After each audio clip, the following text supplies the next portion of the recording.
because fíìmù oríṣiríṣi fíìmù lágbára jura wọn lọ fíìmù mi máa ń wà very powerful ìdí máa ń wà very spiritually inclined. ìjà ẹgbẹ́ mi rè àwọn alágbára oko rè àwọn ṣáàdì akọ̀rọ̀ táìtù fíìmù bíi 5 ọfà obìnrin ogun obìnrin ayé obìnrin tí ó ná sóbìnrin ti fara hàn rí ni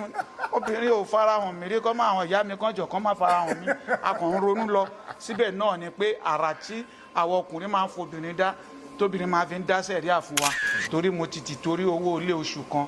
tó jẹ́ 14 naira sákò lérí so tó yẹ pé location tá a wà mo takú síbẹ̀ lẹ́yìn ìgbà tá a ṣe tán tí mi lè wálé so tó yẹ pé lẹ́yìn ìgbà tó lọ́wọ́ bá ṣe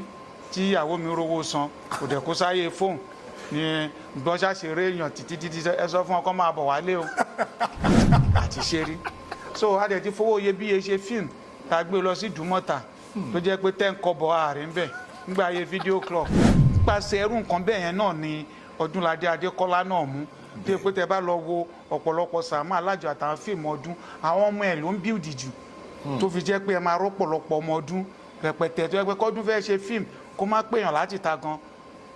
tó bá kó àwọn ọmọ tí ó ti bíldì jáde látara ẹ̀ tó bá jọ ṣe wàhálà astagfirullah ayé àrà ṣùgbọ́n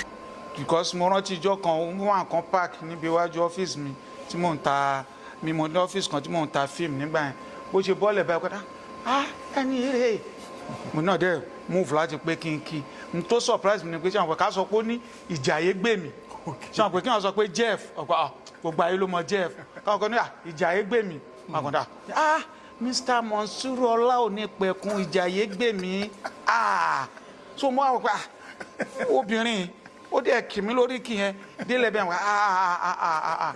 mi láìkí gan mo máa ń wo fíìmù yín gan mo máa ń ṣe bákan gan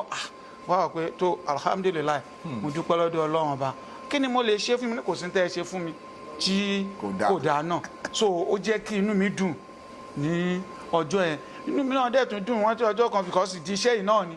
téèyàn fi lè wò nípa Ìjàyè ó dẹ̀ wù mí kí n fún yín mọ́tò so nídìí iṣẹ́ yìí náà ni kan ní show kan ó wá pè mí pé kájọ ṣe lọ bá ṣe wá dé bíi pàtó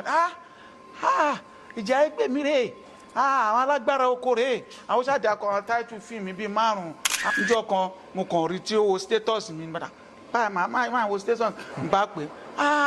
ẹni ẹ̀ẹ́dẹ́ pé mímọ́ nǹkan pa mo ní kò rí bẹ́ẹ̀ mi ní òsì ara ni ó dé òun mi bó jẹ́ mọ́tò kékeré kan màá bá yín wá ẹ ṣáà má wọ̀rí eré ni mo dẹ̀ pé lọ́dún yẹn náà lọ́hùn bó ti pẹ́ díẹ̀